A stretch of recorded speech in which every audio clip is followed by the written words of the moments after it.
I remember the exact moment I signed everything over to my daughter Rachel. My hands were steady. My heart was calm. I trusted her completely. After all, she was my child. 3 months later, I stood in my own kitchen, staring at a bank notification I wasn't supposed to see. Tens of thousands of dollars gone. And when I tried to log into my account, I couldn't. That's when it hit me. I had given away more than just control of my finances. I had given away my safety, and my daughter had been planning something I never could have imagined. If you've ever trusted someone with everything, only to question it later, please tell me where you're watching from and what time it is right now. I'd really love to hear your story. And if this resonates with you, don't forget to like and subscribe. Because what happened next changed everything. Before all of this happened, before the confusion, the doubt, the quiet fear that crept into my chest every night, I had a life that felt stable, predictable, safe. My name is Camila Boyd. I'm 68 years old, and for most of my life, I prided myself on one thing above all else. I was careful, especially with money. I wasn't born into wealth. My late husband Robert and I built everything from the ground up. He worked long hours as a contractor, and I spent over 30 years as a senior accountant for a mid-sized firm in San Diego. Numbers were my language. Precision was my comfort. When Robert passed away 8 years ago, I didn't fall apart, not financially at least. Emotionally, that was a different story. But I managed. I kept the house, paid every bill on time, invested wisely. I made sure that no matter what happened, I would never become a burden to anyone, especially not my daughter. Rachel Turner was my only child. My whole world, if I'm being honest. She was bright, driven, and always seemed to know exactly what she wanted. As a little girl, she used to sit at the kitchen table with me, pretending to do taxes with her crayons while I worked through spreadsheets. "Mom, I'm gonna be rich one day," she'd say with that confident little grin. And I believed her. As she grew older, that ambition only sharpened. She went into finance, worked her way into a respectable firm, married a man named Daniel, someone I never fully warmed to, if I'm being honest. But I tried. For her sake. Rachel always checked in on me, called every few days, stopped by on weekends when she could, brought groceries sometimes, even when I didn't ask. "Mom, you don't have to do everything yourself anymore," she told me once, standing in my kitchen, unpacking bags I hadn't needed. "You've done enough for a lifetime." At the time, it felt like love. Looking back now, I wonder if it was something else entirely. It started subtly. Small comments here and there. "You're still handling all your bills manually. Mom, do you even check your investment performance regularly? You know the market's changed a lot. It's not like it was 10 years ago." She wasn't wrong. Technology had moved faster than I cared to admit. Online banking, automated systems, digital investments, it all felt distant to me. I understood the principles, of course, but I didn't enjoy keeping up with the constant changes. One afternoon, after I spent nearly an hour on hold with my bank trying to fix a minor issue, Rachel happened to call. "You still dealing with that?" she asked. I sighed. "It's just frustrating. Everything's so complicated now." There was a pause on the other end. Then her voice softened. "Mom, why don't you just let me handle it?" I laughed lightly. "Handle what everything?" she said. "Your accounts, your bills, your investments. That's literally what I do for a living." I hesitated, not because I didn't trust her, but because I had spent my entire life being independent. Letting go of that control, it felt bigger than I expected. "I don't know, Rachel," I said carefully. "I've always managed just fine." "I know," she replied quickly. "And you've done an amazing job. But you don't have to keep doing it alone." Her words settled into me in a way I didn't expect. You don't have to keep doing it alone. There was something comforting about that. Something relieving. The truth was, I was getting tired. Not physically, not entirely, but mentally. Keeping track of every detail, every account, every payment. It had become a quiet weight I carried every day. And Rachel was offering to take that weight off my shoulders. It wouldn't mean you lose control, she added, as if she could hear my thoughts. It just means I help you manage things more efficiently. Efficiently. That word stuck with me. Over the next few weeks, the conversations continued. She'd bring it up casually at first over dinner, during phone calls, even while we watched television together. Mom, I noticed your utility bill is higher than it should be. You could save money with a different plan. Your savings account interest rate is way too low. I could move that into something better. You shouldn't have to stress about this stuff anymore. Each time she sounded more confident, more convincing, and each time I found myself agreeing just a little bit more. Daniel was around more often during those weeks too. He didn't say much directly to me, but I noticed the way he listened when Rachel talked about my finances. The way his eyes flickered with interest when numbers came up. At the time, I dismissed it. He's just being supportive, I told myself. But there was something about him, something I couldn't quite name, that made me uneasy. Still, Rachel was my daughter. One evening, she sat across from me at the dining table, her laptop open, a calm but determined look on her face. "Mom," she said gently, "I've been thinking about this a lot. And honestly, I think the best thing we can do is set up a formal arrangement." "What kind of arrangement?" I asked. "A power of attorney," she replied. "It would allow me to manage your finances fully, pay bills, move funds, make investments, everything, legally, securely."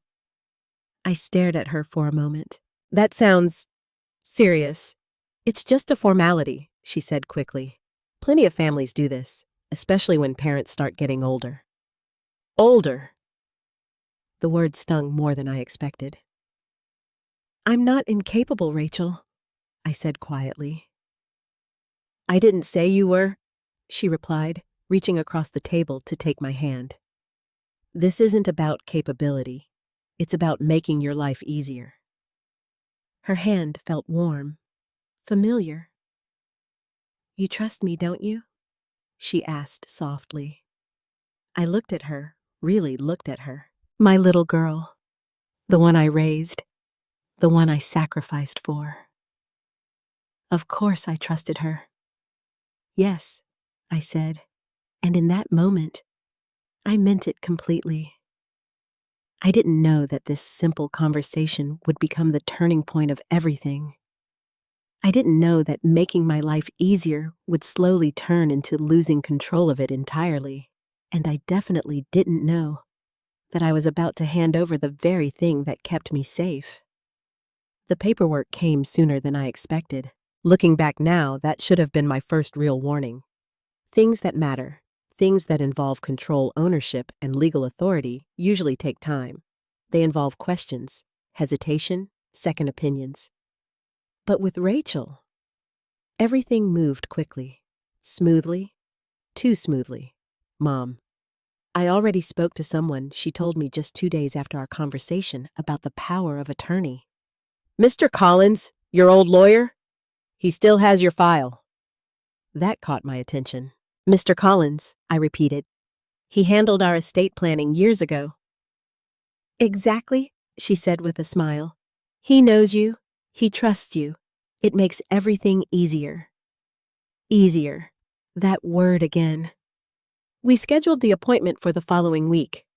Rachel insisted on driving, even though I was perfectly capable of getting there myself. "It's just simpler if we go together," she said. Daniel offered to come along too, but Rachel quickly brushed that off. "No, it's fine. This is between Mom and me." At the time, I appreciated that. Now I wonder if she just didn't want him there. Not yet. Mr. Collins' office looked exactly the same as I remembered, quiet, orderly, lined with shelves of neatly organized files. It smelled faintly of paper and coffee, the kind of place where decisions carried weight. He greeted me warmly. "Camila Boyd," he said with a gentle smile. "It's been a long time." "Too long," I replied. We exchanged a few pleasantries before sitting down. Rachel took the chair beside me, her posture straight, her expression focused. Professional. That was the word that came to mind. Mr. Collins opened a folder and adjusted his glasses. So he began glancing between us. "Rachel mentioned, you're considering granting her power of attorney over your financial matters." I nodded. "Yes, just to help manage things." He didn't respond immediately. Instead, he leaned back slightly, studying me in a way that made me feel seen. "Camila," he said carefully, "you understand what that means, correct?" Rachel shifted slightly beside me. "It just means I can help her handle her finances," she said quickly. Mr. Collins held up a hand gently but firmly. "I'd like to hear it from your mother." There was a pause. I swallowed, suddenly aware of the weight in the room. "It means—" I began slowly. Rachel would be able to manage my accounts, pay bills, make financial decisions on my behalf. "That's correct," he said. "And more." I frowned slightly. "More." "With a full financial power of attorney," he continued, "Rachel would have legal authority to access all your accounts, transfer funds, make investments, and sign documents in your name." The room felt quieter somehow. I glanced at Rachel. She smiled reassuringly. "It's just a legal formality, Mom. It's so I don't have to bother you every time something needs to be handled." Mr. Collins didn't smile. "It's not just a formality," he said gently. "It's a significant level of trust." I felt a flicker of something then. Not fear. Not yet. Just awareness. "I trust her," I said. And I did. Or at least, I believed I did. Mr. Collins nodded slowly. "I'm not questioning your relationship," he said. "I just want to make sure you understand that once this is in place, Rachel can act independently. She won't need your approval for every transaction." Rachel leaned forward slightly. "But I would still keep her informed," she said quickly. "Of course I would." Mr. Collins gave a small, polite nod, but his eyes returned to me. "You would still have the right to revoke it at any time," he added, "as long as you are mentally competent." Mentally competent. Another phrase that lingered longer than it should have. "I'm fine," I said a little more firmly than I intended. "I know," he replied calmly. "And I hope it stays that way for many years." Silence settled between us for a moment. I looked down at the documents in front of me. Pages of legal language, signatures waiting at the bottom. Rachel placed her hand gently over mine. "Mom," she said softly, "this is just to make things easier, for both of us." I looked at her again. Her expression was calm, caring, confident. There was no hesitation in her eyes, no doubt. And that made it easier for me to ignore my own. "All right," I said quietly. Mr. Collins watched me carefully. "Are you certain, Camila?" I took a breath. "Yes," I said. The pen felt heavier than it should have. I signed my name once, then again, and again. Each signature binding me a little tighter to a decision I didn't fully understand. When it was done, Rachel exhaled softly, almost like she'd been holding her breath. "Thank you, Mom," she said, squeezing my hand. Mr. Collins closed the folder slowly. "If you ever have concerns," he said, looking directly at me, "you can come back and we can review this at any time." I nodded. I appreciate that. But at that moment, I didn't think I'd ever need to. We left the office together. Rachel seemed lighter somehow, more energized. That was a good step, she said as we walked to the car. Now I can really help you optimize everything. Optimize. Another word that sounded right, but felt slightly out of place. Let's start by consolidating your accounts, she continued. It'll make everything more efficient. I nodded, even though I wasn't entirely sure what that meant.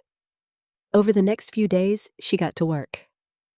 She asked for passwords, account details, investment information, and I gave it to her. All of it. At first, it felt like a relief. She handled phone calls I didn't want to deal with, fixed issues faster than I could, explained things in ways that made sense. You see, Mom, she said one evening, sitting beside me with her laptop, this is already saving you time and money. She showed me charts, numbers, projections. It all looked impressive. You've done really well over the years, she added, but there's room to grow. Grow. There was something appealing about that. Even at my age, the idea that things could still improve, that I hadn't reached some final limit, it felt good. So I trusted her. I stopped checking my accounts as often. Then, I stopped checking them at all. Don't worry about it, she'd say whenever I asked. I've got everything under control. And slowly, without even realizing it, I let go. Not just of the work, but of the awareness, the oversight, the control. What I didn't realize at the time was this. The moment I stopped paying attention was the moment everything began to change. At first, everything truly did feel easier. That's the part I keep coming back to, the part that almost makes me question myself even now. Because, for a while, nothing felt wrong. In fact, it felt like I had made the best decision possible. My days became quieter, simpler. I woke up in the morning without that familiar mental checklist running through my head, bills due, accounts to review, numbers to verify. Instead, I had coffee on the patio, watched the sunlight stretch across my backyard, and allowed myself to just breathe. Rachel handled everything. Your electricity bill is paid. I moved some money into a better account. I adjusted your portfolio slightly, it'll perform better long term. She would update me in short, confident sentences, always sounding in control, always sounding certain, and I let myself believe that certainty. There was something comforting about hearing her speak like that, like she had everything figured out, like I no longer needed to worry. Everything is under control, Mom, she would say. Those words became a kind of lullaby, and slowly, I stopped asking questions. At first, I still checked my bank account once a week. Just a quick glance. A habit more than anything else. Then Rachel suggested something. Mom, you don't need to log in every time, she said one afternoon while sitting across from me on the couch. It just creates unnecessary stress. I'll send you updates. I'm not stressed, I replied lightly. She smiled. I know, but still, why deal with it at all? That's what I'm here for. I hesitated. It's just, I've always checked, and you've always had to, she said gently. But now you don't. Her tone wasn't forceful. It was soft, reassuring, logical, and that made it harder to argue with. Okay, I said after a moment. Maybe you're right.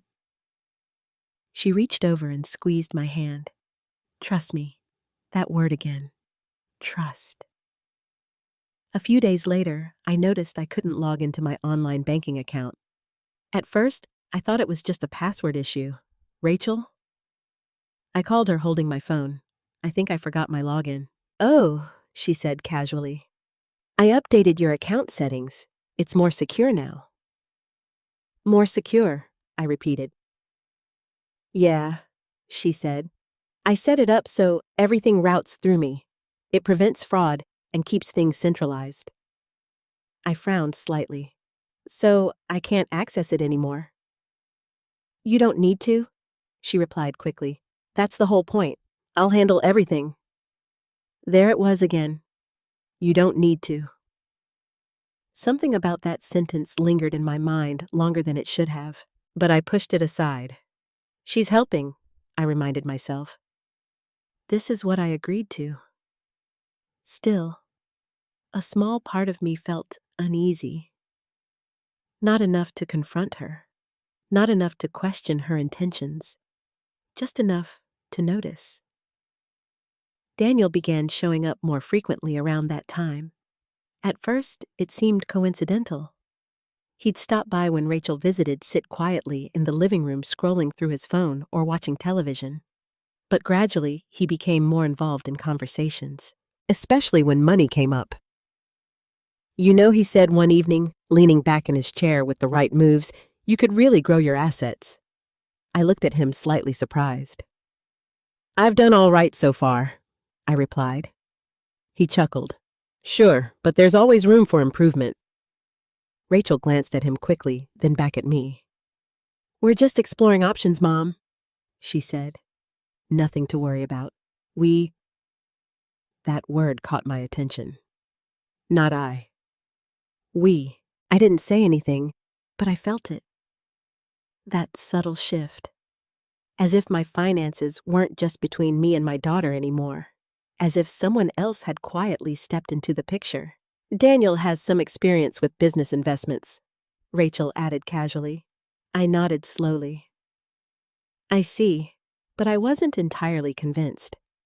There was something about the way he spoke, too confident, too eager, that made me uncomfortable. Still, I told myself I was being overly cautious. Paranoid even, after all. Rachel was the one in control, not him. At least that's what I believed. Weeks passed, then months, and life continued in this strange new rhythm. Rachel handled everything. I enjoyed the freedom. But beneath that freedom, something was changing. Subtly, quietly. One afternoon, I asked her a simple question. Rachel, how are my savings doing? She barely looked up from her phone. Good, she said. They're stable. Stable, how I pressed gently. Have they increased at all? She sighed just slightly. Mom, I told you I'm managing it. You don't need to worry about the details. Her tone wasn't harsh, but it wasn't warm either. It was dismissive. That caught me off guard. I'm not worried, I said. I'd just like to know. And I'll let you know if there's anything important, she replied. Important. The conversation ended there, but the feeling didn't. That evening, I sat alone in my living room, staring at nothing in particular, replaying her words in my mind. You don't need to worry. You don't need to know. You don't need to check. It wasn't just about convenience anymore. It was about distance. Distance between me and my own life. The next morning, I tried logging into my account again, just to see. Same result. Access denied. I stared at the screen for a long moment. Then I set the phone down. It's fine, I whispered to myself.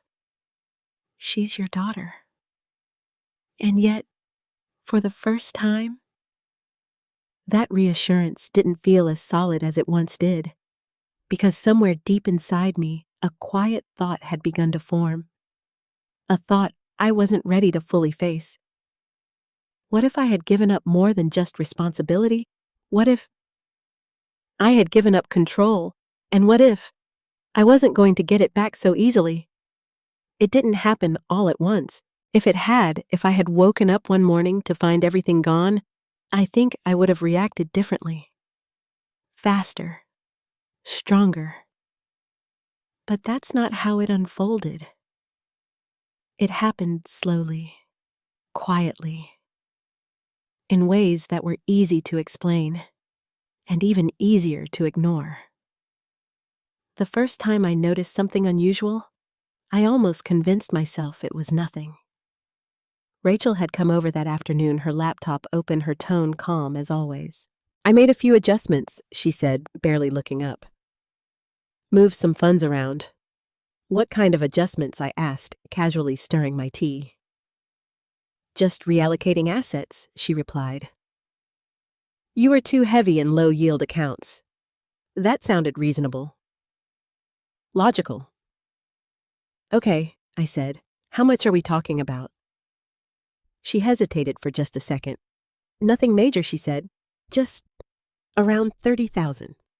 My hand paused midair. $30,000, I repeated. She finally looked at me, her expression steady. "It's not gone, Mom. It's invested." "Where?"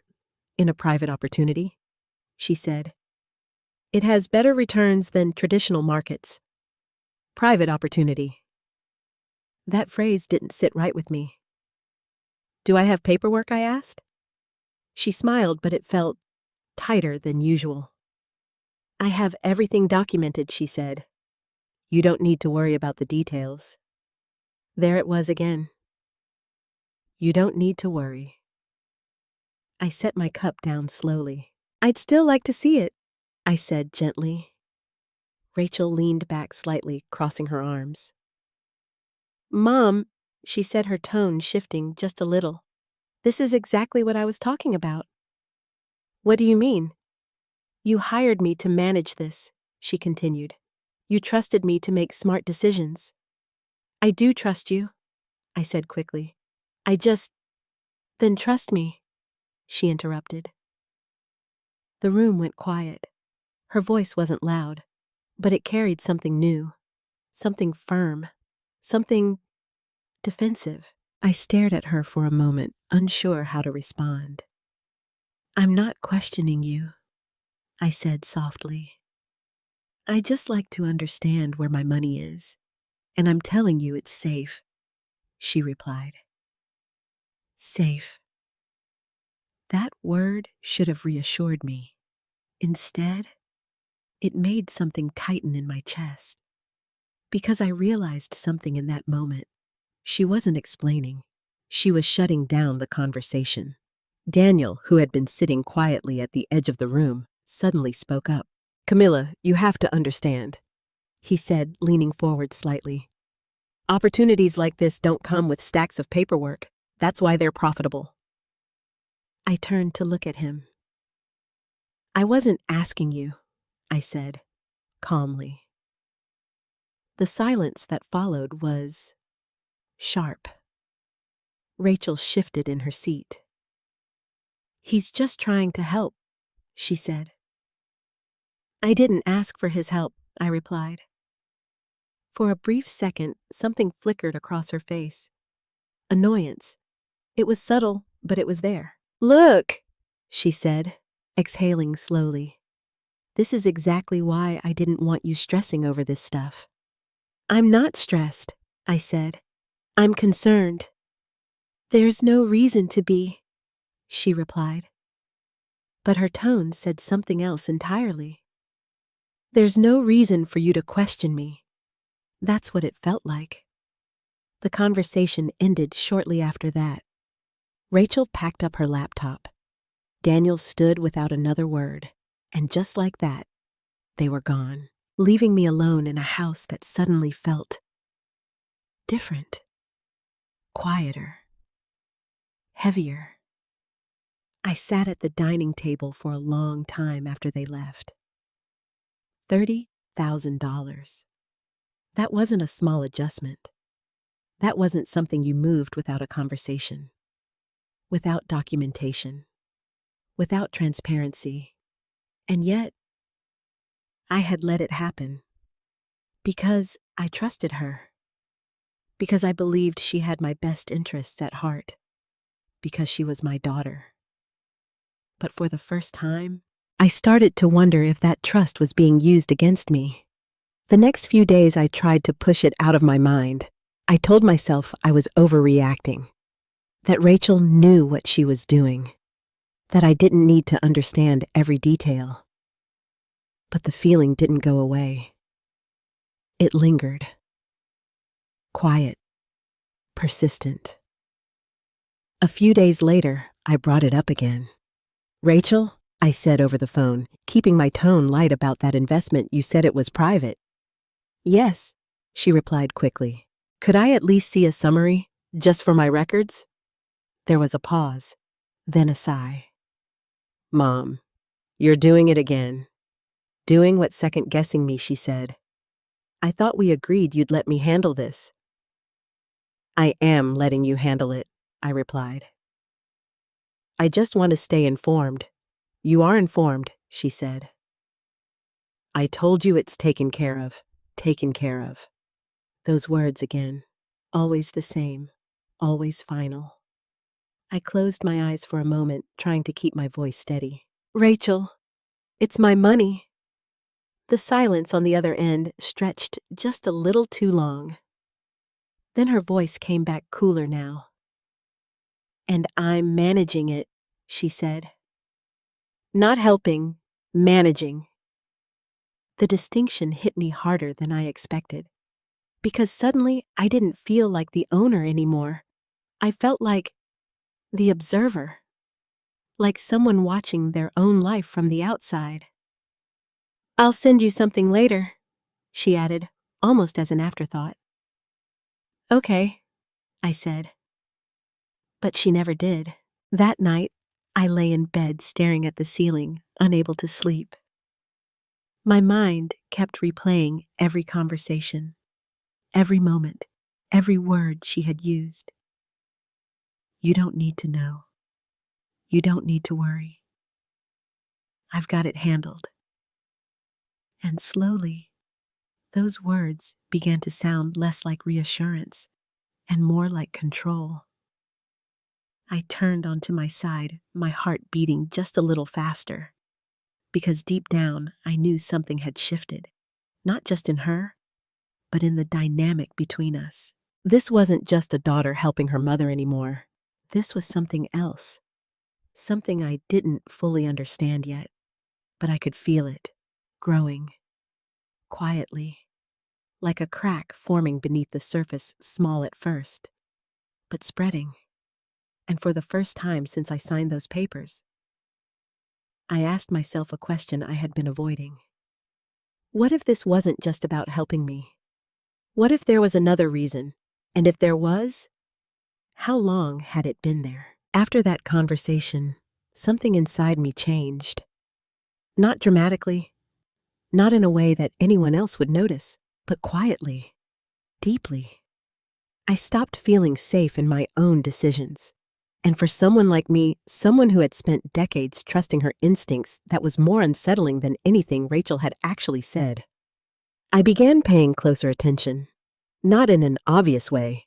I didn't confront her. I didn't accuse her of anything.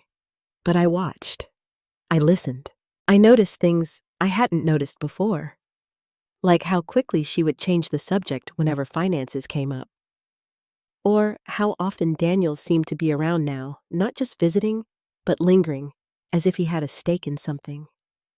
One afternoon, Rachel stopped by unexpectedly. I was in the area, she said, though I knew her office was nowhere near my neighborhood. She walked in like she belonged there, comfortable, confident, already opening her laptop before she even sat down. "I need to make a few more adjustments," she said. "More?" I asked, trying to keep my tone neutral. "Just routine stuff," she replied. I watched her fingers move quickly across the keyboard, her eyes scanning numbers I couldn't see. "How are my investments doing?" I asked. She didn't look up. "Good." That was it. Just one word. "Good." How I pressed gently. She sighed. "Mom, why are you suddenly so interested in this again?" The question caught me off guard. "Because it's my money," I said a little more firmly than before. Her hands paused. Slowly, she lifted her gaze to meet mine. And for the first time, there was no softness in her expression. "Do you not trust me?" she asked. The words hung in the air, sharp, direct, uncomfortable. I swallowed. That's not what I said. But that's what you're implying, she replied. Her tone wasn't emotional. It was controlled, measured. And that somehow made it worse. I just want to understand what's happening, I said. And I've told you everything you need to know, she said. Need to know. Not want to know. Not deserve to know. Need. The distinction hit me like a quiet warning. I took a breath, trying to steady myself. Rachel, when you moved that $30,000, you didn't show me anything. No paperwork, no details. That's not how I used to do things. She leaned back in her chair, crossing her arms again. Well, you're not managing things anymore, she said. The words landed harder than I expected. Not managing, not involved, not in control, just present. I thought we were working together, I said quietly. We are, she replied. But someone has to be in charge. In charge. That word echoed in my mind long after she said it, because suddenly I realized something I hadn't fully acknowledged before. This wasn't a partnership. This was a transfer of power, and I had handed it over willingly. Daniel walked into the room just then, as if he had been waiting for the right moment. Everything okay? He asked, though his tone suggested he already knew. Fine, Rachel said quickly. I didn't respond. I just watched him. Watched the way he glanced at Rachel, then at the laptop, then back at me. There was something calculating in his eyes, something that made my skin prickle. You know, he said casually, leaning against the doorway, this kind of tension is exactly why people hire professionals. I frowned. What do you mean, he continued. Emotions can complicate financial decisions. It's better to let someone objective handle it. Objective! I almost laughed. This is my life, I said. My savings, my home. And Rachel is protecting that, he replied. Protecting? That word again. Always the same pattern. They used reassuring words to justify shutting me out. I didn't ask you for input. I said, my voice calm, but firm. He held my gaze for a moment, then shrugged slightly. Just trying to help. Rachel closed her laptop with a soft click. Mom, she said, her tone shifting again, softer now, almost patient. This doesn't have to be difficult. I'm not trying to make it difficult, I replied. Then don't, she said. Another pause, another moment where I felt something slipping further out of my reach. I trust you, I said finally. And the moment the words left my mouth, I felt something twist inside me. Because for the first time, I wasn't entirely sure it was true. Rachel seemed satisfied. She stood up, smoothing out her jacket. Good, she said. Then let me do what I'm supposed to do. And just like that, the conversation was over. They left shortly after. And once again, I found myself alone in a house that felt less like mine with each passing day. That night, I couldn't shake the feeling. Not the conversation itself, but what it revealed. Rachel wasn't just helping anymore. She was controlling. And worse, she didn't see anything wrong with that. I sat at my desk staring at old files, documents I had kept from years ago. Bank statements, investment summaries, records of everything I had built, everything I had protected. And now, I didn't even know where most of it was. A sudden thought crossed my mind. Simple, quiet, but impossible to ignore. When was the last time I saw a full statement of my accounts, not a summary? Not Rachel's explanation, an actual document. I couldn't remember. That realization sent a chill through me, because it meant one thing. I wasn't just uninformed. I was completely in the dark. And for the first time since all of this began, fear crept in. Not loud, not overwhelming, but steady, persistent, because deep down I knew something wasn't right. And no matter how much I tried to reassure myself, that feeling refused to go away. I woke up earlier than usual the next morning, not because I had rested, but because my mind refused to stay quiet. For a few seconds, I lay still, staring at the ceiling, letting the weight of everything settle back into place. The documents, the forged signatures, the hidden compartment inside the ring. And Emily. Always Emily. Then I sat up. Today, I needed answers, not guesses, not assumptions, proof. I got dressed, slowly, deliberately choosing something simple but composed. If there was one thing I had learned from Richard, it was this. When things start to fall apart, you don't show panic.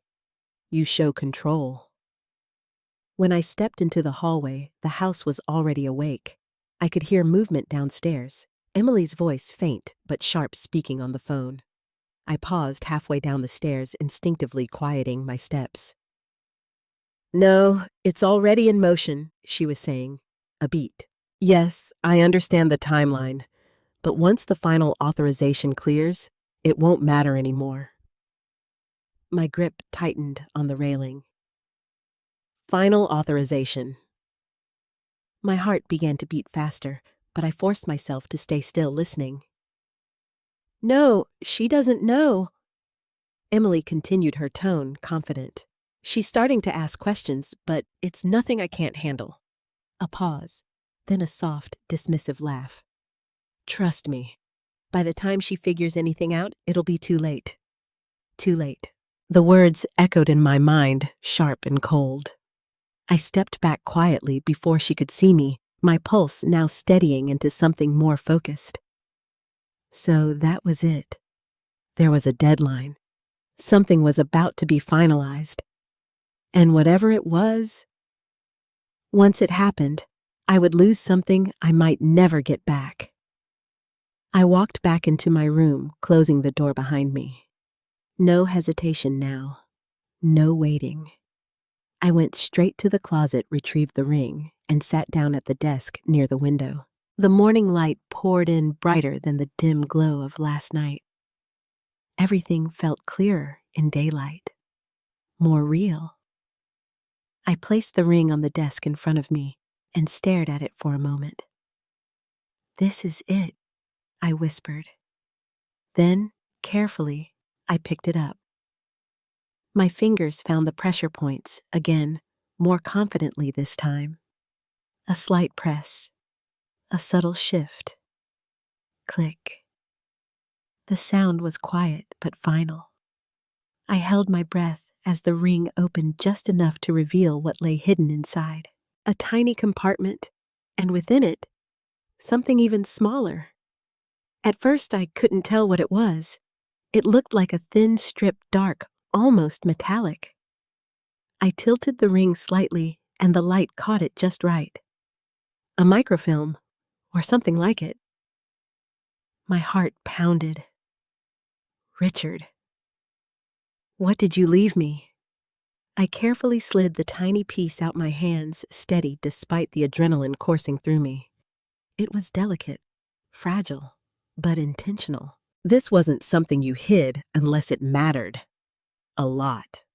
I stood up immediately and crossed the room to my desk drawer, pulling out an old reading device. Richard had once used a small magnifier with built-in light. I hadn't touched it in years. Now it felt like I had been waiting for it. I turned it on, placed the strip beneath it, and leaned in closer. At first, the text was too small to make out, but as I adjusted the focus, words began to appear. Legal language, detailed, precise. My breath caught, because this wasn't just information.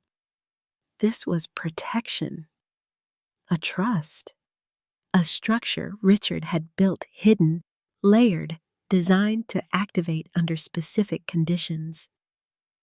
My eyes moved quickly across the lines, my understanding deepening with every second. Primary beneficiary, Diana Mason. Control condition verified through physical possession of designated object. My hand tightened around the edge of the desk. The ring. The ring wasn't symbolic. It was functional. It was the key. I kept reading. Secondary access attempts.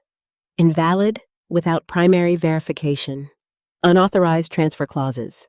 Immediate nullification upon detection. And then, my breath stopped. Forgery or coercion triggers automatic reversal of asset control to primary holder. I leaned back slightly, my mind racing. Emily's plan, the forged signatures, the documents. If this system worked the way Richard had designed it, then everything she had done, everything she thought she had secured, could collapse. Instantly. A slow, steady realization settled over me. She thought she was winning. She thought she had already won. But she didn't know about this. She didn't know about the failsafe. The room felt different now. Lighter. Not because the danger was gone, but because I finally understood it. And understanding meant power. I carefully placed the microfilm back into the ring, closing it with a soft click. Then I stood there for a moment, holding it in my hand. Emily's voice echoed in my memory. By the time she figures anything out, it'll be too late. A small, quiet smile formed on my lips. No, I whispered. It won't. For the first time since this all began, I wasn't just reacting. I wasn't just defending myself. I had something she didn't. Time, knowledge, and the one piece she had overlooked. I slipped the ring onto my finger again. It fit perfectly, like it always had. But this time, it felt different. Heavier, stronger. Like it carried not just memory, but protection. And as I stepped out of my room, ready to face whatever came next, I knew one thing for certain. Emily Carter had no idea what she had just walked into. The next morning, I woke up with a clarity I hadn't felt in weeks. It wasn't calm, it wasn't comforting, but it was sharp, focused. And for someone like me, someone who had spent a lifetime working with numbers, patterns, and truth, that clarity mattered more than comfort ever could. I knew one thing for certain now. I could not confront Rachel yet. Not without proof. Not without understanding the full picture. Because if I did, she would deny everything. Or worse, she would shut me out completely, leaving me with no access, no information, and no way to protect myself. So instead, I decided to do what I had always done best. I would investigate, quietly, carefully. That morning, I made my first move. I called the bank. Not Rachel's number, not through any account she controlled, but directly. I dialed the number I had memorized years ago back when I handled everything myself. After a few automated prompts, a woman answered. "Good morning, this is Ms. Harper. How can I assist you today?" Her voice was professional, warm, but distant. "I'm calling about my account," I said. "Camila Boyd." There was a pause as she typed. "Yes, Mrs. Boyd, how can I help you?" I hesitated. I needed to be careful. I'd like to review some recent transactions, I said. Another pause. Then her tone shifted slightly. "Are you calling regarding your authorized representative?" My stomach tightened. What? "Your financial account is currently managed under a power of attorney," she explained. "All inquiries typically go through your representative, Rachel Turner." Of course, I already knew that, but hearing it said out loud made it feel more real. "I understand," I said, "but I'd still like access to my own records." There was a longer pause this time. "I'm sorry, Mrs. Boyd," she said carefully, "but under the current authorization, your access is limited. Any detailed transaction requests would need to be approved by your representative." Approved by Rachel. I closed my eyes for a moment. "So I can't even see my own transactions?"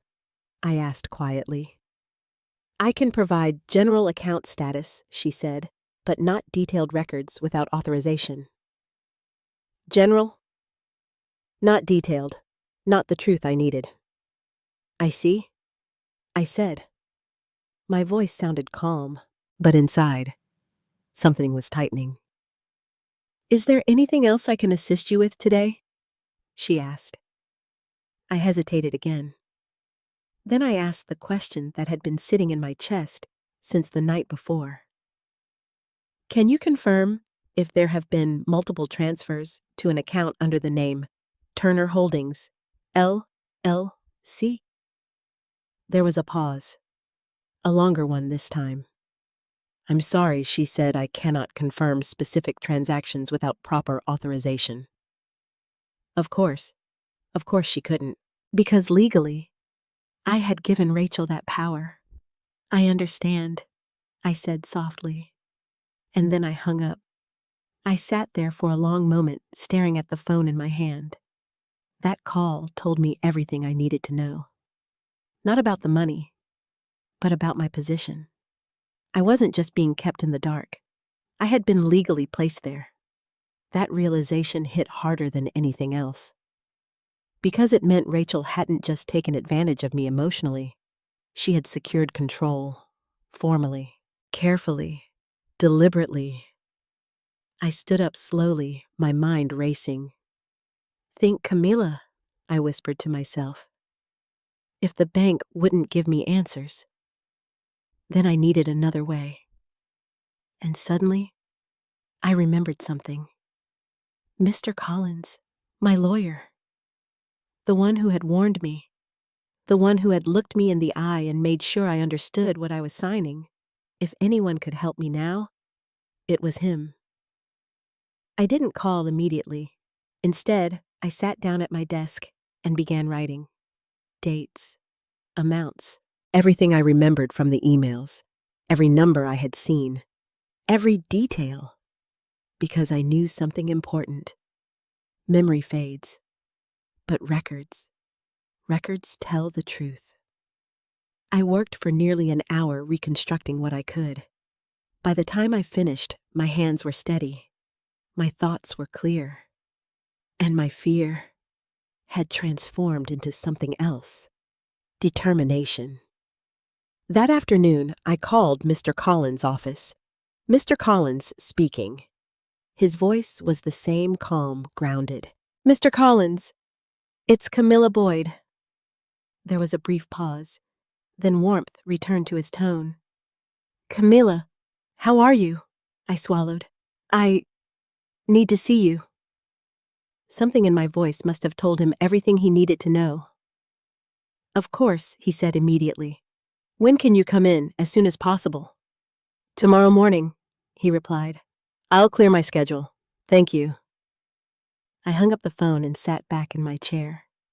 For the first time in weeks, I felt like I was doing something, not reacting, not doubting, but acting. And yet, even with that sense of movement, there was still something weighing heavily on me, because deep down, I knew this wasn't just about money anymore. This was about trust, about betrayal, about the quiet realization that the person I had trusted most in the world might not be the person I thought she was. And as I sat there, staring at the notes in front of me, one question kept echoing in my mind. How far had this gone? Because if they were already moving money, if they had already set up accounts, if they were already hiding things from me, then this wasn't the beginning. It was the middle. And that meant there was still more I hadn't seen, more I hadn't discovered. More. They were planning. I leaned back slowly, my chest tightening again. Because now, for the first time, I wasn't just worried about what they had done.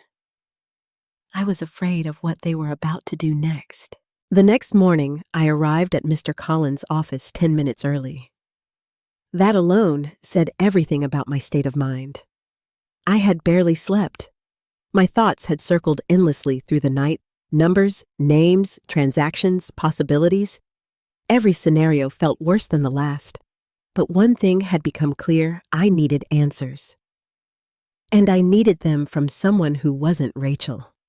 Camila, Mr. Collins said as he stepped out to greet me personally. "Come in." His voice was calm, but his eyes were searching. He knew something was wrong. I followed him into his office, the same room where I had signed away control just weeks earlier. The same chair, the same desk. But this time, everything felt different. He closed the door behind us. "Tell me what's going on," he said. I didn't ease into it. I couldn't. "Rachel has been transferring money out of my accounts," I said, "to a company called Turner Holdings." His expression didn't change immediately. But I saw it. That subtle shift. Concern. "Do you have documentation?" he asked. "Not official," I said, "but I saw email confirmations. Multiple transactions. How much I swallowed. At least 60,000 that I know of." His jaw tightened slightly. "And you didn't authorize these transactions?" "No," I said firmly. "Not directly. She claims they're investments, but she hasn't provided any records." He leaned back slowly, folding his hands. "Camila, I need you to understand something clearly," he said. "I do," I replied quickly. "I gave her power of attorney." "Yes," he said, "and under that authority, she can legally move funds on your behalf." The words hit exactly where I expected them to, but that didn't make them easier to hear. "So, this is legal?" I asked quietly. "Not necessarily," he replied. That caught my attention. "What do you mean?" He leaned forward slightly. "Power of attorney does not give someone the right to use your funds for their own personal benefit," he said. "It requires them to act in your best interest." My heart skipped. "And sending money to her husband's company?" I said slowly. "Raises serious questions," he finished. A wave of something relief, anger, validation, I wasn't sure which washed over me. "So I'm not imagining this," I said. "No," he replied firmly. "You are not." I exhaled slowly, my hands gripping the arms of the chair. For weeks, I thought maybe I was overreacting, I admitted. Maybe I just didn't understand what she was doing. "That's exactly how these situations often begin," he said. His tone wasn't judgmental. It was experienced. "How bad is it?" I asked. He paused. "That depends on how far she's gone," he said. The room felt colder. "What should I do?" I asked. He didn't answer immediately. Instead, he studied me carefully. First, he said we need evidence, not assumptions, not partial information, actual records. I nodded. "I tried contacting the bank," I said. "They wouldn't give me access." "That's because of the power of attorney," he said. "She has legal control." The word control echoed in my mind again. "So how do we get the records?" I asked. He reached for a file and opened it. "As your legal counsel, I can request a review of the account activity," he said. "But it needs to be handled carefully." "Why carefully?" Because if Rachel becomes aware that you're investigating her, he said she may attempt to move or hide funds. My chest tightened. She's already doing that, I said. Yes, he replied calmly. But we don't yet know the full extent. That was the part that scared me the most. Not what I had seen, but what I hadn't. What about the power of attorney? I asked. Can I revoke it? Yes, he said immediately. As long as you are mentally competent, you can revoke it at any time. Then why don't we do that now? I said. He held up a hand. We can, he said, but timing matters. I frowned. What do you mean? If we revoke it too early, he explained, we cut off her access, but we also alert her. And if there are additional accounts, additional transactions, or additional plans, we may lose the opportunity to uncover them. I stared at him. So you're saying I should wait? I'm saying we should be strategic, he replied. Strategic. That word settled heavily in my chest, because it meant something I hadn't fully prepared myself for. I couldn't act like a mother right now. I had to think like an investigator. Camila, he said gently, I know this is difficult. This is your daughter. I looked down at my hands. Yes, I whispered. And what we're discussing may lead to consequences, he continued. I understand, I said. But even as I said it, I wasn't sure I fully did. Are you prepared for that? He asked. The question hung in the air, heavy, unavoidable. I closed my eyes for a moment. I thought about Rachel as a little girl, her laugh, her dreams, her small hand in mine. Then I thought about the emails, the transfers, the secrecy, and slowly, I opened my eyes. Yes, I said. My voice was steady, stronger than I expected. I need to know the truth. He nodded. Then we proceed carefully, he said. He outlined the next steps. He would begin gathering account records, quietly, legally, without alerting Rachel. I would act as though nothing had changed. No confrontation, no suspicion, no mistakes. Can you do that? He asked. I hesitated, then nodded. I can. But as I stood to leave, a new thought crept into my mind, one that made my stomach turn. Mr. Collins, I said, pausing at the door. Yes. What if this isn't just about the money? He looked at me carefully. What do you mean? I took a breath. What if they're planning something bigger? The silence that followed felt heavier than anything we had discussed so far. Because deep down, I already knew the answer, and I think he did too. I wish I could say that after meeting with Mr. Collins, I felt some sense of relief, that I walked out of his office lighter, reassured, protected. But the truth is, I felt something else entirely. I felt exposed. Because now I knew this wasn't just suspicion. It wasn't just a misunderstanding. It was real. And whatever Rachel and Daniel were doing, it was already in motion. That evening, Rachel called me. Hey, Mom, she said, her voice unusually upbeat. I was thinking we should have dinner together this weekend. I froze for a moment. Dinner? That wasn't unusual, but something about her tone felt rehearsed. That sounds nice, I said carefully. Great, she replied. I'll bring Daniel. There's something we want to talk to you about. My grip tightened around the phone. Something we want to talk to you about. There it was. The next step. I'll make something simple, I said. Actually, she interrupted. Why don't we order in? That way we can focus on the conversation. Focus? Conversation. Everything about this felt planned. "All right," I said. We hung up shortly after, and as I set the phone down, that same cold feeling returned, stronger this time, because now I wasn't just reacting.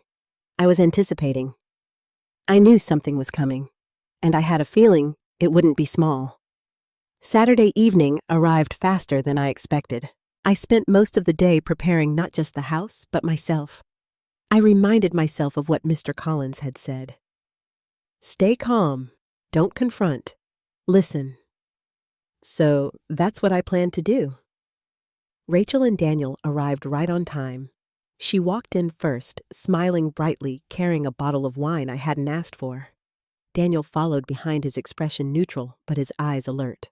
"Always alert, Mom," Rachel said warmly, hugging me. "You look good." "Thank you," I replied. We sat down in the living room while we waited for the food to arrive. Small talk at first, safe topics, work, weather, nothing important, but I could feel it. That tension beneath the surface, that unspoken purpose behind the visit. Finally, Rachel set her glass down. "Mom," she said, her tone shifting. "We've been thinking about something." There it was. I nodded slowly. "Okay." She glanced at Daniel, then back at me. "We just want what's best for you," she continued. Those words immediately made my chest tighten, because I had heard them before, many times, and now they sounded different. "How so?" I asked. She took a breath. "You've been living alone for a long time," she said, "and while you've done an amazing job managing everything," there was that pause, that subtle shift. "We think it might be time to consider a change." I kept my expression neutral. "What kind of change?" Daniel leaned forward slightly. "Something safer," he said. "More supportive. Safer. Supportive. The same pattern again. Careful words. Masking something else." Rachel nodded. "There are some really nice communities," she said. "Places where you'd have people around you. Activities. Medical support if you ever needed it." My heart skipped. Communities. Medical support. There was only one direction this conversation could be going. "You mean a retirement community?" I asked. "Something like that," she said quickly. "Or even a nursing facility eventually," Daniel added. The word hit me like a slap. Nursing facility. I felt the air shift around me. Heavy. Still. "I'm not sick," I said calmly. "No one is saying you are," Rachel replied. "But you just mentioned a nursing facility," I said. "That's just planning ahead," she insisted. Planning ahead. My mind flashed back to the emails, the transfers, Turner Holdings. And suddenly, everything began to connect. "This isn't about my safety," I said quietly. Rachel's expression tightened. "Of course it is. Then why now?" I asked. The question hung between us. Sharp, unavoidable. Daniel shifted in his seat. "Because it's the smart move," he said. "And honestly, Camila, maintaining a house like this, it's a lot. A lot." I looked around my living room. The same home I had lived in for decades. The same home I had built with my husband. "It's not too much for me," I said. Rachel exhaled, her patience beginning to thin. "Mom, this isn't about what you can handle. It's about what's best for you long term, and who decides that?" I asked. She didn't hesitate. "We do," she said. The words landed hard. Not we together. Not we as a family. We, her and Daniel. I felt something inside me shift, settle, solidify, because in that moment, I understood. This wasn't a suggestion. It was a plan. a plan they had already thought through, already discussed, already decided, and I was just now being informed. "What happens to the house?" I asked quietly. Rachel hesitated, just for a second, but it was enough. "We would sell it," she said. Sell it? Of course. The final piece of the puzzle. The money, the transfers, the company. Turner Holdings. This wasn't just about moving me. This was about liquidating everything. My home, my assets, my life. And suddenly, that quiet fear inside me turned into something else, something sharper, something colder, because now I knew. This wasn't care. This wasn't concern. This was strategy, and I was the last one to see it. I leaned back slightly, folding my hands in my lap. "I'll think about it," I said. Rachel blinked, clearly expecting a different response. "That's it?" she asked. "For now," I replied. Daniel exchanged a quick glance with her. They weren't satisfied, but they also weren't ready to push harder. Not yet. "All right," Rachel said finally. "Just don't wait too long. Don't wait too long." Another warning, another sign that this wasn't optional in their minds. We finished dinner shortly after that. More small talk. More pretending. But nothing felt normal anymore, because now everything was clear. They weren't just taking my money. They were preparing to take everything else, and as I watched them walk out of my house that night, one thought echoed louder than anything else. I wasn't just being used. I was being removed.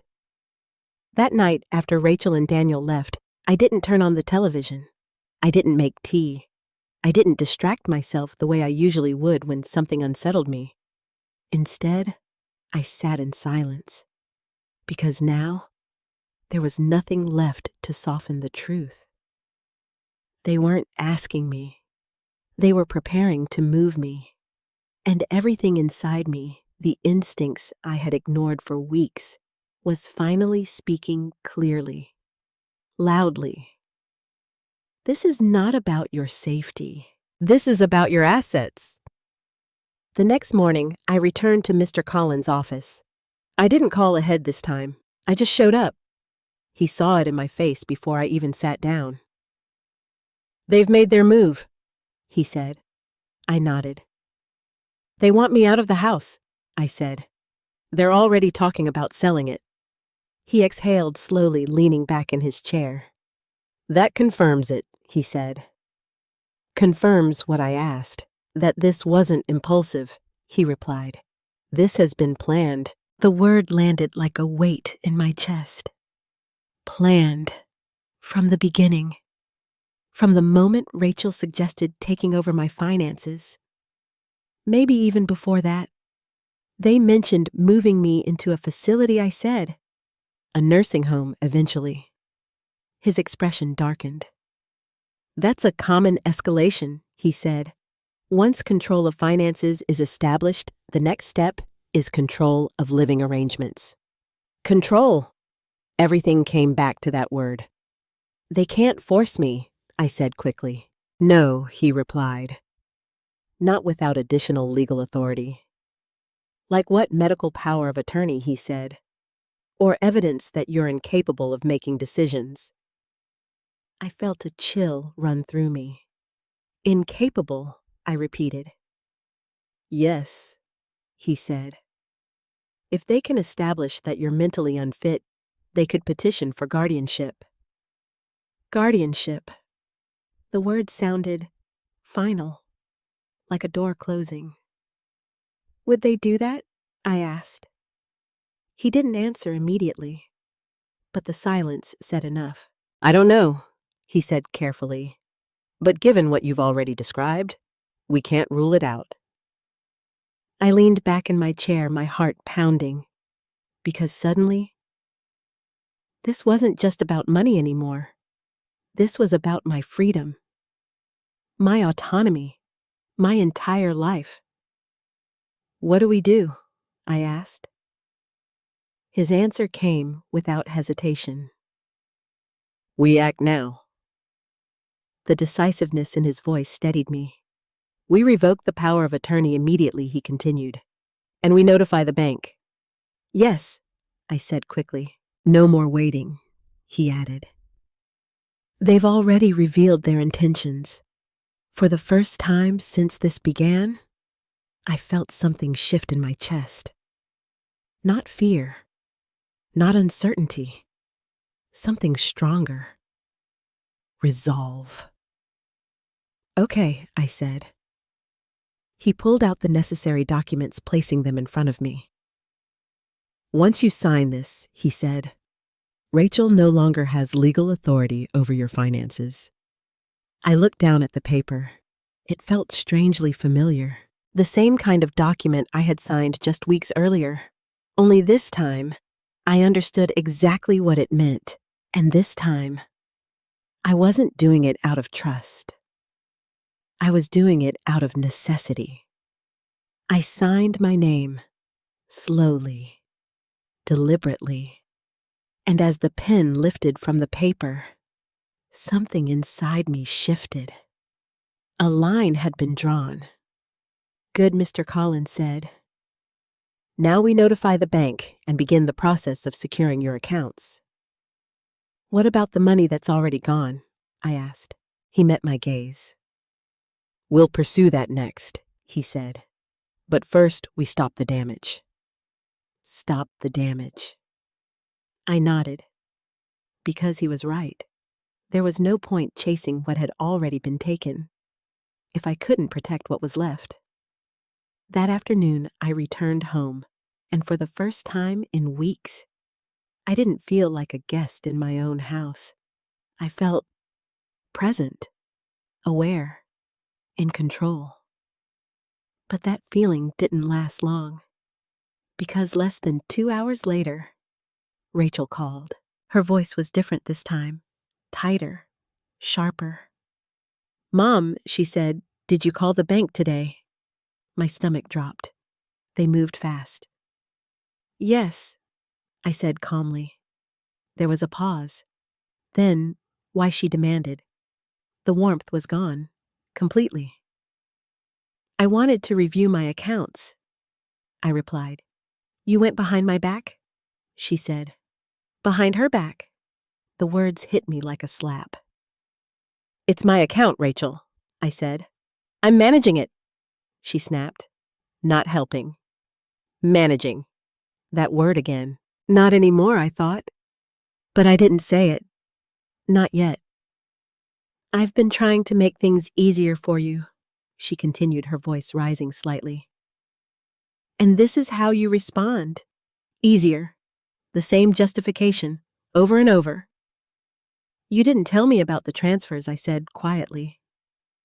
Silence. Then, what transfers? She asked. Too quick. Too controlled. The denial came instantly. I saw the emails, Rachel, I said. Another pause, longer this time, heavier. You shouldn't have been looking at my laptop, she said finally. Not a denial, not an explanation, just deflection. That's what you're concerned about, I asked. You invaded my privacy, she said. I almost laughed. Privacy, I repeated. You've been moving my money without telling me. It's called investing, she snapped. In your husband's company, I asked. The silence that followed was different, not defensive, not dismissive, but caught. You don't understand how business works, she said finally. No, I replied. I understand exactly how it works, and for the first time, I didn't sound unsure. I didn't sound hesitant. I sounded certain, and she heard it. Mom, she said, her tone shifting again, softer, now more cautious. Let's not turn this into something it's not. Too late, I thought. It already is. I went to see Mr. Collins, I said. That changed everything. The silence on the other end became Electric. You what? She asked. I revoked the power of attorney. I continued, and there it was. The moment everything broke. Her voice, when it came back, was no longer controlled, no longer calm. You had no right to do that, she said. No right. The irony was almost unbearable. It's my right, I said. You don't know what you're doing, she snapped. I know exactly what I'm doing. Another pause, but this time, it wasn't hesitation. It was calculation. Daniel and I will come by later, she said. It wasn't a question. It was a statement, a decision. And suddenly, I realized something. This wasn't over. Not even close. Because now, the control had been taken away from her. And people don't give that up quietly. I didn't sleep that night. Not because I was afraid, but because my mind had finally crossed a line it couldn't return from. There was no more doubt, no more hesitation, no more hoping that maybe, just maybe, I had misunderstood something. I hadn't. Rachel and Daniel weren't just making poor decisions, they were building a plan. And I was the center of it. The next morning, Mr. Collins called me. Camila, he said, his voice more serious than before, I have something you need to hear. I sat down immediately. What is it? We pulled preliminary transaction records, he said. My heart tightened, and there was a pause. Then, it's worse than you thought. The words landed like a weight in my chest. How much? I asked quietly. At least $120,000, he said. I closed my eyes. The number echoed in my head. Not 30, not 60, not even close. 120,000. And that's just what we can confirm so far, he added. My hand trembled slightly as I gripped the edge of the table. She's been moving money steadily, he continued. Small amounts at first, then larger ones. A pattern. Of course it was a pattern. She didn't want me to notice I whispered. No, he said. She wanted it to look normal. I exhaled slowly, trying to steady myself. What about the company? I asked. Turner Holdings. Another pause. That's where things get more concerning, he said. My chest tightened. What do you mean? That company is registered under Daniel Turner, he said. And based on the records we found. He hesitated. Go on, I said. It's not an investment firm, he said. The words felt cold. It's not, I asked. No, he replied. It's a shell entity. No active business operations. No legitimate investment activity. A shell. A front. A place to move money. The room felt smaller suddenly. They're not investing my money, I said slowly. No, he said. They're funneling it. Funneling. The word echoed like a verdict. And there's more, he added. Of course there was. There's a pending inquiry from a real estate brokerage, he said. My stomach dropped. What kind of inquiry? They requested preliminary valuation documents for your property, he said. Under Rachel's authority, I felt the breath leave my body. They've already started the process, I whispered. Yes, he said. Not planning, executing. They weren't waiting for my permission, I said. No, he replied. They were preparing to act as if they already had it. The silence between us stretched. Heavy. Unavoidable. Because now, everything had been confirmed. The money, the company, the house, the plan, all of it. Camila, Mr. Collins said gently, we need to escalate this. I nodded slowly. What does that mean? We move beyond civil action, he said. This may involve financial exploitation of a vulnerable adult. The phrase hit harder than anything else. Vulnerable adult. That's how the law would see me. Not as Camila Boyd. Not as a woman who had built her life from nothing, but as someone taken advantage of. "Do we have enough evidence?" I asked. "Enough to begin," he said. "But we need one more thing." "What confirmation of intent?" he said. I frowned. "What do you mean?" "We need to demonstrate that this wasn't just poor judgment," he explained, "but a deliberate plan to benefit themselves at your expense. Intent. Proof. Something undeniable."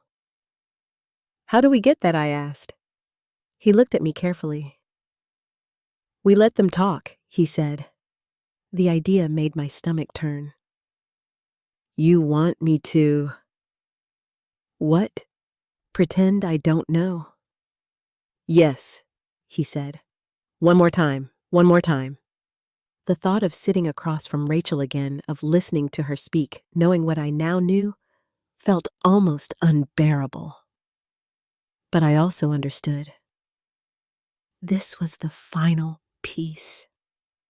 "Okay," I said. My voice was quiet, but steady.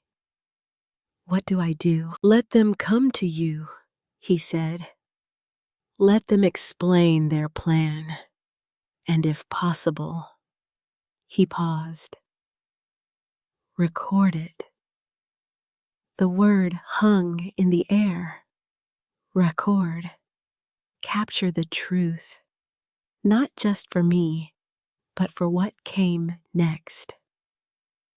That afternoon, Rachel called again. Her tone was different now. Controlled. Measured. "Mom, she said we need to talk in person." "I thought we already did," I replied. That was before she said, "This is important." Important. I almost laughed. "All right," I said. "Come over tonight." There was a brief pause. "Good," she said. "We'll be there. We. Always we." After I hung up, I sat in silence for a long moment. Then I reached for my phone. I opened the voice recorder, and I placed it carefully in the drawer beside the dining table. Hidden, but close enough. Because tonight, I wasn't just a mother anymore. I wasn't just someone trying to understand. I was someone preparing to uncover the truth. And for the first time since all of this began, I felt something else rising inside me. Not fear, not confusion, but something sharper, stronger, control. Because now, I wasn't the one being watched. I was the one paying attention. And whatever Rachel and Daniel said tonight would determine everything that came next. That evening, I prepared my house the same way I always had. Lights on, table clean, everything in its place. But this time, it wasn't about comfort. It was about control. The small recorder sat hidden inside the drawer beside the dining table, exactly where I had placed it earlier. I had tested it twice, made sure it was working, made sure it would capture everything. Because tonight, every word mattered. Rachel and Daniel arrived just after 6. No smiles this time, no warmth, no pretending.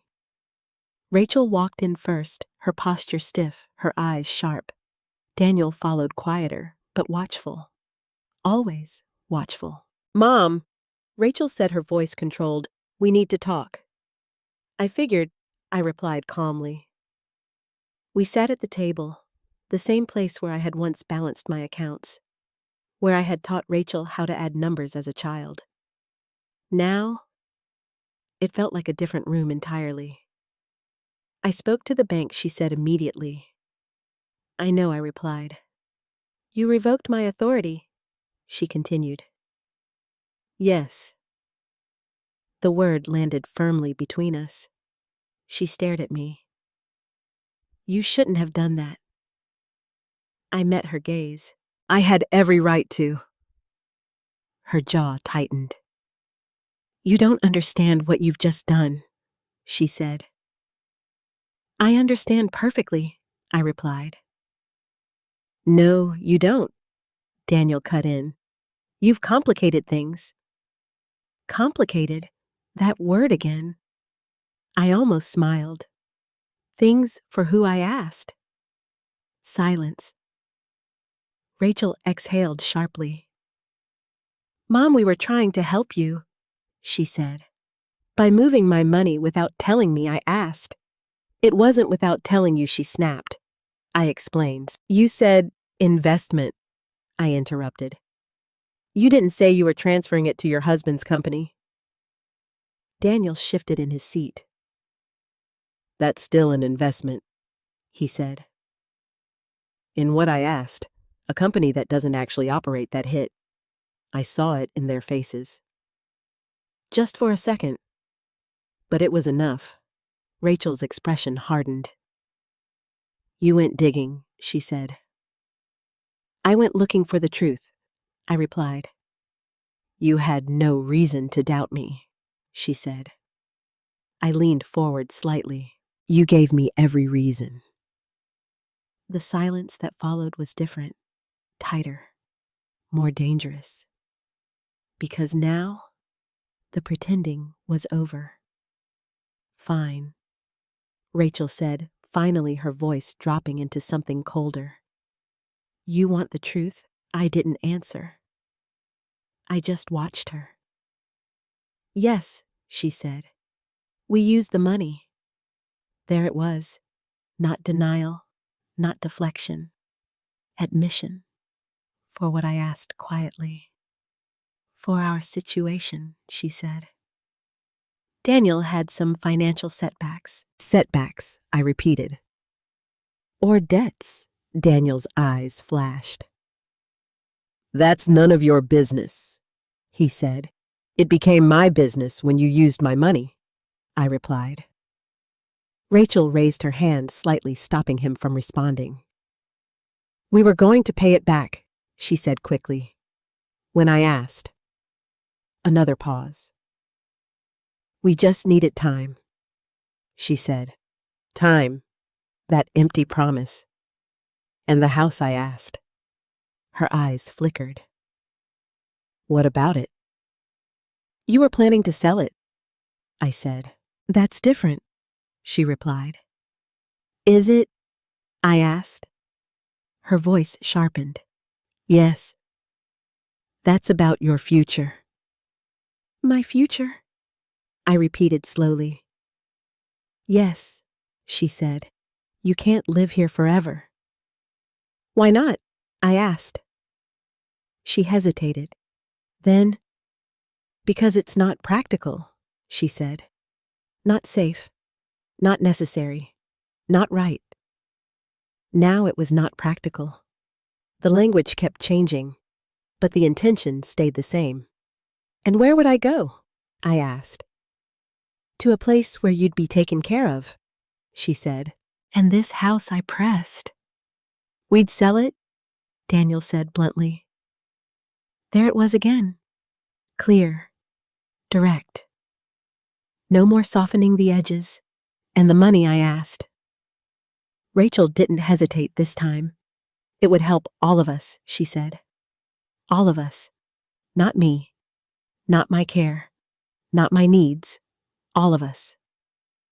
So that's the plan, I said slowly. You take control of my finances. Move my money, then move me out of my own home and sell it. That's not how it sounds, she said quickly. That's exactly how it sounds, I replied. Her frustration finally broke through. You're being dramatic, she snapped. No, I said calmly. I'm being accurate. The room fell silent, and in that silence, everything became undeniable. This wasn't confusion. This wasn't misunderstanding. This was intention, clear, calculated, and real. Mom, Rachel said, her tone shifting again, softer now, almost pleading. We're family. We're supposed to help each other. I looked at her, really looked at her, and for the first time, I didn't see my daughter trying to help me. I saw someone trying to justify what she had done. Helping each other doesn't mean taking without asking, I said. Her eyes filled with something, anger, frustration, maybe even guilt. But it didn't change anything. You're overreacting, she said. No, I replied quietly. I'm finally reacting. The words hung in the air, final, unshakable, and for a moment, no one spoke, because there was nothing left to say. The truth had already been said, out loud, clearly, exactly the way I needed it to be.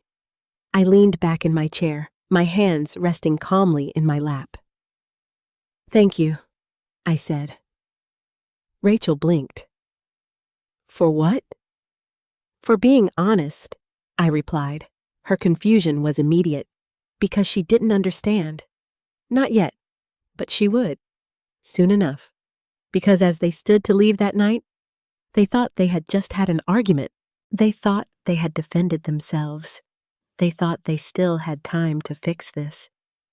But they were wrong, because what they had actually done was give me everything I needed. The next step happened faster than I expected. Once I handed the recording to Mr. Collins the following morning, everything moved with a kind of quiet precision that made me realize just how serious this situation had become. He didn't react emotionally. He didn't need to. He simply listened, from beginning to end. Every word, every pause, every moment where Rachel tried to justify what she had done, and every moment where Daniel revealed just a little too much. When it was over, he set the recorder down carefully. That's it, he said. 3 simple words. But they carried the weight of everything. That's enough, I asked. He nodded. That's intent, he said. Clear, undeniable intent. I felt something inside me loosen for the first time in days. Not relief, not yet, but certainty. We move forward now, he continued, and that's exactly what we did. Within hours, he had filed formal notices with the bank. Accounts were flagged, transfers were frozen. Any remaining access Rachel had cut off completely. At the same time, he initiated legal proceedings. Not quietly, not cautiously, but directly. Because now, we had proof. That afternoon, I received a call from the bank. Mrs. Boyd, this is Ms. Harper, the familiar voice said. We've received legal documentation regarding your account. Yes, I replied. We've placed a hold on all outgoing transfers associated with your previous representative, she said. Additionally, we are reviewing past transactions for irregularities. Irregularities. That was a polite way of saying it. Thank you, I said. There may be further inquiries, she added, from legal or regulatory departments.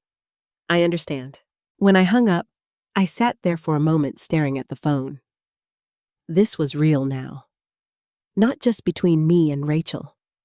Not just within my home, but outside. Official. Documented. And irreversible. Rachel called less than an hour later. Her voice was different. Not controlled. Not calculated. Panicked. What did you do? She demanded. I closed my eyes briefly. Exactly what I needed to do, I said. You froze the accounts, she snapped. Yes. You had no rights. I had every right, I interrupted calmly. There was a sharp inhale on the other end. You're destroying everything, she said. Everything. That word echoed. What exactly am I destroying, Rachel? I asked quietly. Silence. Then, our future, she said. Not my safety, not my well-being, not my home, their future. There it was again, clear as ever. You built that future with my money, I said. It was temporary, she insisted. We were going to fix it, how I asked. No answer. Because there wasn't one. Do you have any idea what this is going to do to us? She said. I sat back slowly, and for the first time in this entire situation, I felt something settle inside me. Not anger, not sadness, but clarity. Yes, I said. I do. And I meant it, because for weeks, I had been thinking about her intentions, her reasoning, her excuses. But now, I was thinking about myself, about the line she had crossed, about the trust she had broken. You didn't even give me a chance to explain, she said, her voice cracking slightly. I gave you weeks, I replied. You went behind my back, she said. I almost smiled. You went behind mine first. That ended it. The conversation, the argument, the illusion, because there was nothing left to say. She hung up. And this time, I didn't feel the need to call her back. The following days unfolded like something out of a life I didn't recognize. There were meetings, phone calls, documents. Mr. Collins handled most of it, shielding me from the complexity, but not from the reality. Rachel and Daniel were being investigated. Financial records were being examined. The company Turner Holdings was under scrutiny. And slowly, everything they had tried to hide began to surface. One afternoon, Mr. Collins sat across from me again, a file open in front of him. They've confirmed multiple unauthorized transfers, he said. I nodded. And the real estate inquiry, I asked. Also documented, he replied. They were preparing to initiate the sale process under your authorization. Without my consent, without my knowledge, without me.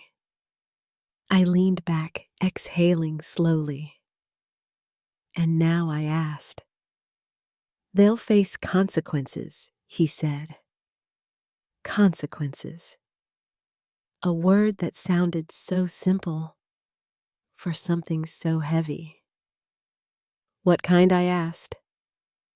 That depends on how far this goes, he said. But at minimum financial liability. Possibly more. I didn't respond immediately, because part of me still struggled with it. Not the facts, not the evidence, but the reality. This was my daughter, the child I had raised, the person I had trusted more than anyone else. And now, she was on the other side of something I never imagined we would face. Camila, he said gently, you did the right thing. I nodded slowly. I know. And for the first time, I actually believed it. Because this wasn't about punishment. It wasn't about revenge. It was about protection, about drawing a line, about refusing to be erased from my own life. That evening, I walked through my house, slowly, room by room, touching the walls, the furniture, the memories, and for the first time in weeks, it felt like mine again. Not something being evaluated, not something being prepared for sale, but something I still owned, something I still controlled. And as I stood in the doorway of my bedroom, one thought settled quietly in my mind. They had almost taken everything, but almost was not enough. The house felt different after everything settled. Not quieter, not emptier, just clearer. Like a storm had passed through and stripped everything down to what it really was. The following weeks were not easy. There were meetings, statements, formal reviews. Mr. Collins guided me through every step, always calm, always steady. The bank completed their investigation. The records spoke for themselves. Every transfer, every pattern, every decision Rachel had tried to hide behind words like investment and help. In the end, there was no denying it.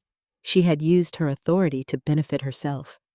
And Daniel had been right there beside her. The legal process didn't move quickly, but it moved with certainty. Funds that could be traced were flagged. Some were recovered. Some were not. But strangely, the money wasn't what weighed on me the most. It was the silence. Rachel didn't call again for several days after that last confrontation. Then a week. Then 2. And in that silence, I found something unexpected. Peace. Not the kind that comes from everything being perfect, but the kind that comes from knowing exactly where you stand. One afternoon, as I sat on the patio with a cup of tea, my phone rang. Her name appeared on the screen. Rachel. I stared at it for a moment. Part of me expected anger, another argument, another attempt to justify what she had done. But when I answered, "That's not what I heard." "Mom." Her voice was quiet, unsteady. "Can we talk?" I closed my eyes briefly. "Yes," I said. She came over that evening, alone. No Daniel this time. That alone told me everything. When she walked in, she looked different. Not physically, but something in her posture, her expression. It was gone. That confidence, that certainty. She looked smaller. "Hi," she said softly. "Hi," I replied. We sat down in the living room, the same place where so many conversations had happened. But this one felt different from the moment it began. "I know I don't deserve your time," she said. I didn't respond. I just listened. "I've been thinking about everything," she continued, "about what I did, how far it went." Her voice faltered slightly. "And I can't justify it anymore." There it was. Not an excuse, not a defense, just acknowledgement. "I thought I was helping," she said. At first, I really believed that. I remained still. But then, she swallowed. It became something else. And I knew it. Silence filled the space between us. "I should have told you," she said. "I should have stopped." "Yes," I said quietly. The word wasn't harsh, but it wasn't softened either. It was just true. "I'm sorry," she whispered, and for the first time since all of this began, I believed her. Not because the words were perfect, but because they weren't. They were broken. Real. "I don't expect you to forgive me," she added. I looked at her, really looked at her, and I saw it. Not the person who had taken advantage of me, but the person underneath that. Flawed. Human. Capable of making terrible decisions. "I don't know what forgiveness looks like yet," I said. Her eyes filled with tears. "I understand. But I do know this," I continued. She looked up. "There will be boundaries." She nodded immediately. "Of course. No access to my finances," I said. "I know. No decisions about my life, my home, my future." "Yes."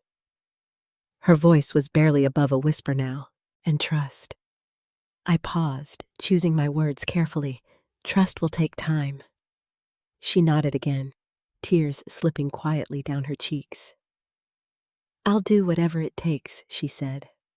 I didn't answer that, because some things can't be fixed with promises. only with time, and even then, not always completely. We sat there for a while longer, not talking, just existing in the space between what had been broken and what might still be rebuilt. Eventually, she stood to leave. At the door, she hesitated. "I do love you," she said softly. I held her gaze. "I know," I replied, and I meant that too, because love was never the problem. It was what had been done with it. After she left, I stood in the doorway for a long moment, watching as her car disappeared down the street. Then I closed the door gently and turned back into my house. My home, still mine, still standing, still under my control. I walked slowly through each room again, not checking, not worrying, just appreciating, because I understood something now that I hadn't fully grasped before.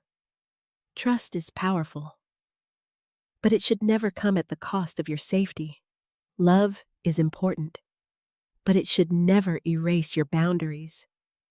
And independence is something you protect at every stage of your life, even when it's uncomfortable, even when it means standing up to the people you never thought you'd have to stand against. I sat down in my chair by the window, the evening light stretching across the floor. And for the first time in a long time, I felt strong. Not because everything was perfect, but because I had faced the truth. And I had chosen myself.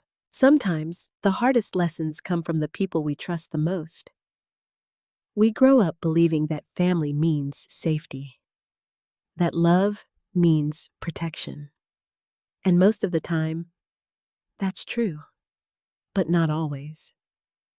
Sometimes the line between helping and controlling becomes blurred. Sometimes trust is given too freely and taken too far. What this experience taught me is simple but powerful. Never give away complete control of your life, financial or otherwise, without maintaining awareness. Trust should never replace understanding, and love should never require you to lose your independence. Especially as we grow older, it becomes even more important to stay informed, stay involved, and stay in control of our own decisions. Because no one will protect your life the way you can. If you've ever been in a situation where trust was broken, or where you had to stand up for yourself in ways you never expected, I would truly love to hear your story. Where are you watching from? What time is it for you right now? And if this story resonated with you in any way, don't forget to like and subscribe. Because sometimes sharing our stories is the first step toward healing.